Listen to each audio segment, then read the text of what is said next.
Mohon dukungannya dengan cara subscribe channel ini. Karena dengan kalian subscribe akan membuat saya lebih termotivasi untuk mengupload video. Terus jangan lupa aktifin notifikasinya ya.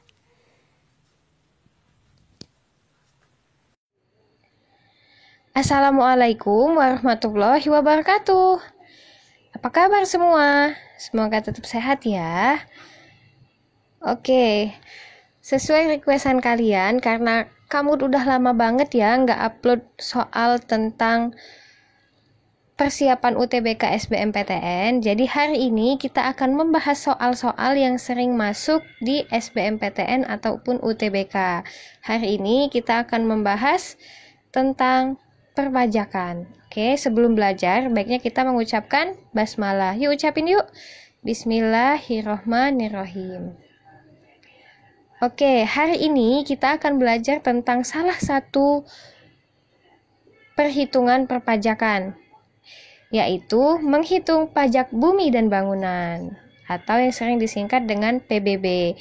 Soal seperti ini sering masuk di UTBK dan SBMPTN. Jadi, tolong simak video ini sampai habis ya. Kita mulai. Jadi dasar hukum PBB itu atau pajak bumi dan bangunan itu ada di Undang-Undang Nomor 36 Tahun 2008. Jadi pengertian pajak bumi dan bangunan adalah pajak negara yang dikenakan terhadap bumi dan atau bangunan. Subjek pajak bumi dan bangunan. Jadi yang pertama itu mempunyai hak atas bumi dan atau bangunan. Yang kedua memperoleh manfaat atas bumi dan atau bangunan. Yang ketiga itu memiliki bangunan. Yang ketiga itu memiliki bangunan pastinya. Yang keempat itu menguasai bangunan. Dan yang terakhir itu memperoleh manfaat atas bangunan. Jadi kalau terpenuhi kelima hal ini atau salah satunya itu harus membayar pajak bumi dan bangunan. Selanjutnya kita membahas objek yang tidak termasuk pajak bumi dan bangunan. Ada 4 objek. Yang pertama itu digunakan untuk melayani kepentingan umum, seperti untuk ibadah, untuk sosial, untuk hal kesehatan, untuk pendidikan, kebudayaan nasional, atau tidak dimaksudkan untuk memperoleh keuntungan. Jadi itu tidak harus membayar pajak bumi dan bangunan. Yang kedua, itu digunakan untuk kuburan atau taman purbakala dan sejenisnya. Itu juga tidak masuk objek pajak bumi dan bangunan. Yang ketiga, itu digunakan sebagai hutan lindung, suaka alam, hutan wisata, ataupun taman nasional. Dan taman-taman lain, taman-taman kota itu juga tidak dimasukkan di objek pajak. Dan yang terakhir itu digunakan oleh Badan Perwakilan Organisasi Internasional yang ditentukan oleh Menteri Keuangan. Jadi kalau ada gedung tentang Badan Perwakilan Organisasi Internasional, contohnya gedung kedutaan besar negara lain ataupun gedung PBB ataupun gedung hal yang lain berkaitan dengan organisasi internasional, itu tidak membayar pajak bumi dan bangunan karena digunakan untuk kepentingan masyarakat luas atau masyarakat banyak. Oke. Selanjutnya kita masuk ke rumus menghitung PBB. Jadi rumus menghitung PBB itu 0,5% dikali NJKP, di mana NJKP itu adalah nilai jual kena pajak. Jadi nilai yang harus kita bayar atau nilai yang dikenakan untuk pajak. Nah, untuk menghitung NJKP itu juga ada rumusnya. Rumusnya itu ada persentase dikali nilai jual objek pajak.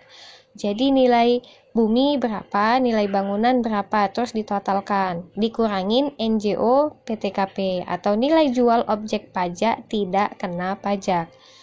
Di sini kan di rumus awal tadi ada persentase tuh untuk menghitung NJKP. Jadi persentase NJKP itu ada 2 jenis, ada 20% dan ada 40%. 20% itu untuk NJOP kurang dari 1 miliar atau 1 M, dan 40% itu untuk NJOP yang lebih dari 1 M atau lebih dari 1 miliar. Nah, NJOP TKP sesuai Peraturan Menteri Keuangan Nomor 201/KMK.04/2000 itu ditetapkan 12 juta. Jadi NJOP TKP-nya itu 12 juta. Nama lain dari bumi. Jadi bumi itu di soal sering disebut sebagai lahan atau sering disebut sebagai tanah. Itu maksudnya bagian dari bumi. Kalau bangunan, teman-teman pasti udah tahu ya, bangunan itu pasti tulisannya bangunan dan udah tahu juga bentuknya seperti apa. Oke, selanjutnya kita masuk ke contoh soal supaya lebih mengerti. Yang pertama itu, PT Belajar Yuk memiliki lahan di daerah Palembang dengan tanah seluas 1000 meter persegi dan luas bangunan 800 meter persegi. NJOP tanah di daerah tersebut itu 5 juta dan harga bangunan per meternya itu 1 juta. Diminta ini untuk menghitung PBB yang harus dibayar oleh PT Belajar Yuk. Oke, kita masuk ke pembahasan.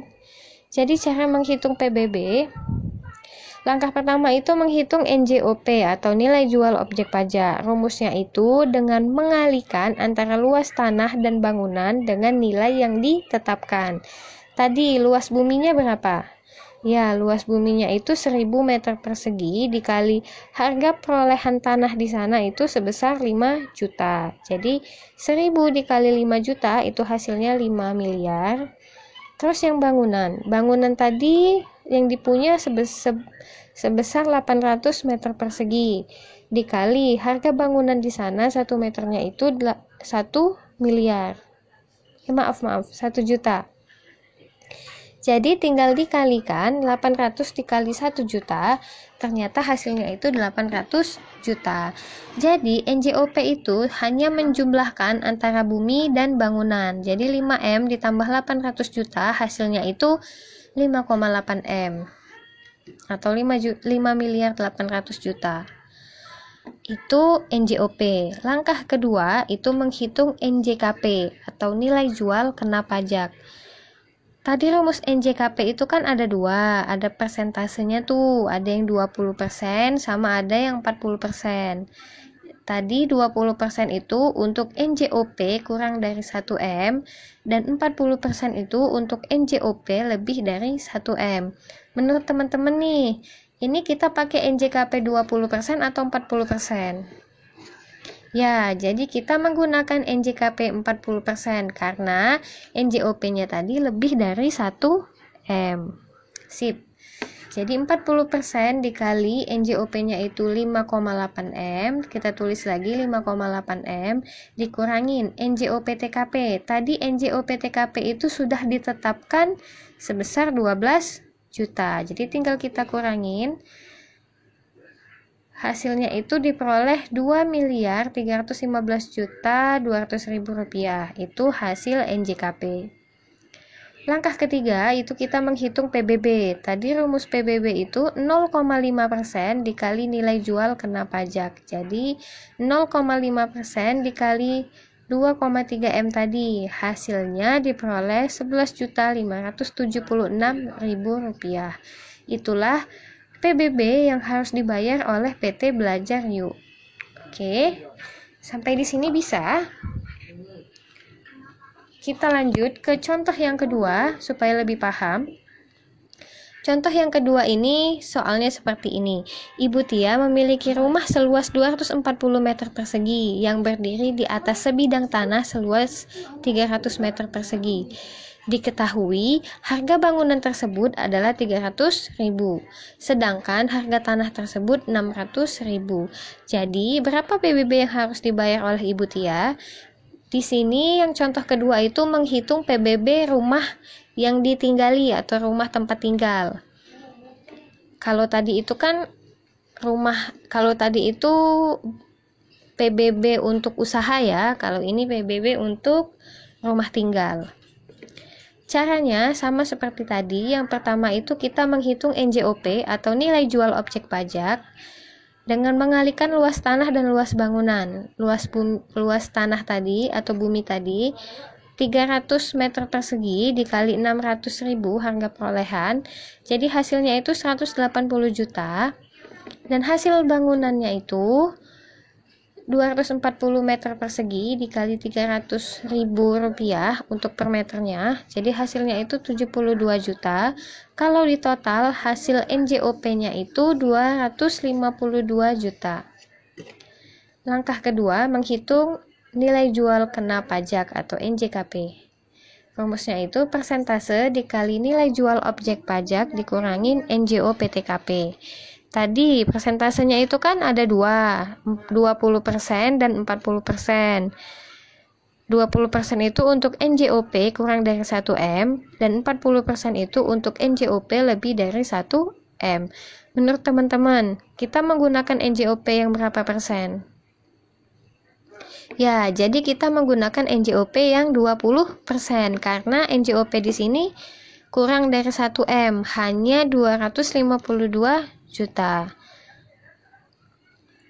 Jadi NJKP-nya itu 20% dikali 252 juta dikurangin NJOP TKP tadi sudah ditetapkan 12 juta. Diperoleh hasilnya itu 48 juta NJKP-nya. Langkah ketiga itu menghitung PBB. Rumus PBB tadi 0,5% dikali nilai jual kena pajak, di mana kita sudah mengetahui NJKP-nya itu 48 juta. Jadi 48 juta dikali 0,5% itu hasilnya 240.000. Jadi PBB yang harus dibayar oleh Ibu Tia atas rumah tinggalnya itu sebesar 240.000 rupiah. Mudah kan? Menghitung PBB lebih simpel daripada menghitung pajak penghasilan atau PPh pasal 21 dan PPh pasal 22. Jadi semangat terus ya. Terima kasih telah menyimak video ini dari awal sampai akhir. Semoga teman-teman semakin paham terhadap perhitungan pajak-pajak, baik pajak PPh 21, PPh 22 dan pajak bumi dan bangunan. Oke.